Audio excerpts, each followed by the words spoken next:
Isabelle Maréchal. On va se tourner vers Sylvain Charlebois, que vous connaissez bien, directeur scientifique du laboratoire de sciences analytiques en agroalimentaire de l'Université Dalhousie. Salut Sylvain.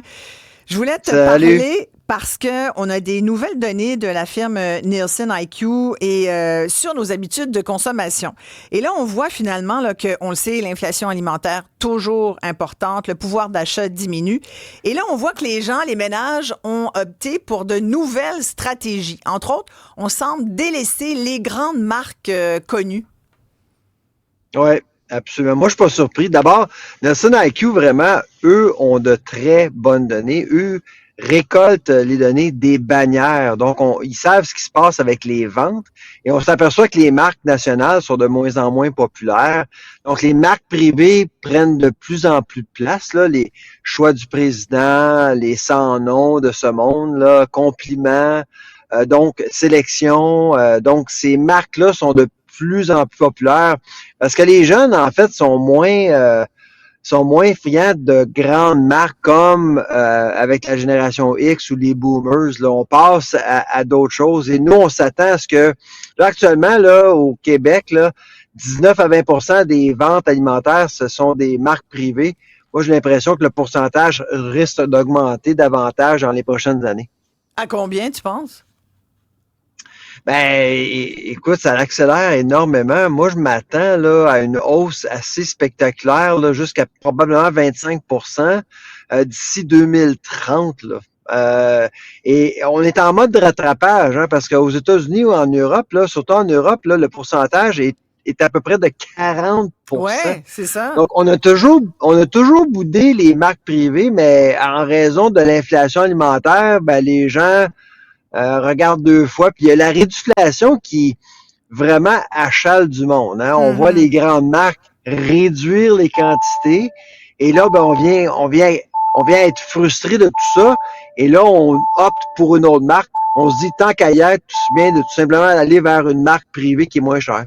Ouais. Pourquoi on boudait jusqu'à maintenant les marques privées? C'est vrai qu'il y en a La qui sont qualité. toutes jaunes. L'étiquette est jaune, le produit est en rouge. T'as beau me dire que c'est les deux couleurs qui te font acheter en alimentaire, il y a toujours bien des limites. Tu regardes ça et tu dis, pas sûr que ça me tente finalement. Mais là, aujourd'hui, on est plus regardant, c'est ça. Ben, c'est ça, on n'est plus négociable. Dans le fond, c'est la qualité, Isabelle. Les gens pensaient toujours que les marques privées, mais là, on se rend compte avec la réduflation, avec la déqualiflation, donc on change les ingrédients dans les produits et on les remplace avec des ingrédients moins chers. Là. Donc les gens se pensent, ben pourquoi je paierais 2 fois plus cher pour une marque nationale bien connue quand avec les marques privées, je peux obtenir quelque chose de moins cher qui est à peu près de la même qualité, là, finalement. Et aussi parce que je pense qu'il y a eu un certain travail de la part des marques privées, justement, qui appartiennent souvent aux bannières, mais ça, c'est un autre truc. Mais bon, on a finalement appris que c'est un peu le même produit. Ouais, souvent, tu as une compagnie de jus de pomme qui emballe dans un carton avec un gros nom connu, puis la même compagnie de jus de pomme va le mettre dans des barquettes ou du Tetra Pak sans nom, puis c'est le même maudit jus de pomme. Ouais. Oh oui, absolument. Moi, je visite des entreprises de façon régulière, puis souvent, je vois 2 lignes de production. C'est le même produit, 2 emballages différents. Je peux t'en donner des exemples, là, mais c'est sûr que j'ai pas le droit de le dire en ondes, là, mais effectivement, écoute, tu as le même produit, c'est une question de marque et on paye plus cher pour une marque. Moi, je regarde souvent l'étiquette et le lieu de fabrication. Puis des fois, c'est le même. C'est là qu'on s'aperçoit qu'il y a... Il y a des gens qui, c'est ça, il y a des marques qui sont fabriquées au même endroit, finalement. Complètement. Et c'est au consommateur. Il y a parfois des specs.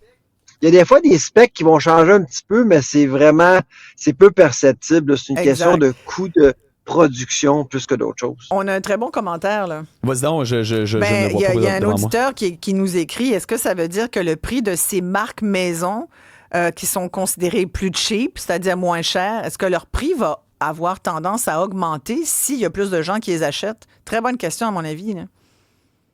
Ben, en fait, nous, c'est sûr que les prix ont augmenté pour ces produits-là. Oh, on a perdu Sylvain. Es-tu toujours là, Sylvain? On va lui revenir. Mais Ouais. pour revenir sur les marques cheap, Ouais. là, ça veut dire... Je recevais un appel en même un peu temps. plus tôt. Une compagnie qui peut faire 2 branches du même Complètement. produit avec Ben un emballage différent, donc Ouais. 2 prix différents. Ben oui. Mais ça marche encore. Ça, c'est parce que les gens croient encore, pour certains, que ce qui est plus beau, plus attrayant Complètement. est Mais signe tu de payes qualité. Tu sais, quand on dit on paye la marque, Ben c'est ça. que ça soit pour des chaussures. Ben, tu sais, puis il c'est- parlait de notre génération, je peux te le dire. Là, moi, c'est du sans nom à profusion. Là. Ouais. C'est la même chose, surtout pour Ouais, les produits mais transformés. Je parle. Moi, je connais des jeunes qui achètent aussi les marques. Ça Oh, dépend il y en de ta a. situation Ça financière. Ça dépend tu aussi sais. de tes parents qui t'ont dit Aussi. ça, c'est la marque. Exactement. Ça, c'est le produit. Sylvain qui est revenu. Est-ce que le prix risque d'augmenter de ces marques-là? Ben, c'est ça. Il va y avoir de plus en plus l'offre pour ce qui est des marques privées va augmenter. On le voit déjà. Là. Ouais. Chez Loblaws, on avait à peu près 1500 produits sans nom Oui. il y a 2 ans. Là, on flirte avec le 2000. Là. Oh, Fait que OK. on voit que de plus en plus, là, il y a de plus en plus de paquets jaunes là, Ouais. chez Provigo, qui Ouais. est Maxi, bien sûr, parce que Ouais. Maxi appartient à Loblaws. Là. Donc, on voit qu'il y a de plus en plus de marques privées. Là. Et on le voit parce que le marché est de plus en plus économe, on s'adapte. Il y a les centres de liquidation qui prennent de plus en plus d'importance, mais pour ce qui est des bannières, les Maxi, les Super C au Québec là, prennent de plus en plus de place et c'est les marques privées qui sont priorisées. Exactement. Et tout à l'heure, je m'en vais faire mes cours, justement, pour pas le nommer, chez Maxi. Hey, les 5 kilos de patates sont à 2 piastres. La salade romaine est à 2 piastres, alors qu'elle était à 8 il y a 2 semaines ailleurs. Ouais, ça vaut la peine. Tu sais, tu as vraiment Ouais. des économies. Il faut connaître les prix, en tous les cas, Sylvain, ça, c'est sûr. Sylvain Charlebois, toujours intéressant de te parler, directeur scientifique du laboratoire de sciences analytiques en agroalimentaire de l'Université d'Alousie. Merci, Olivier. À demain, tout le monde. Merci, Sébastien, Maxime, Florence. Merci à vous, chers amis.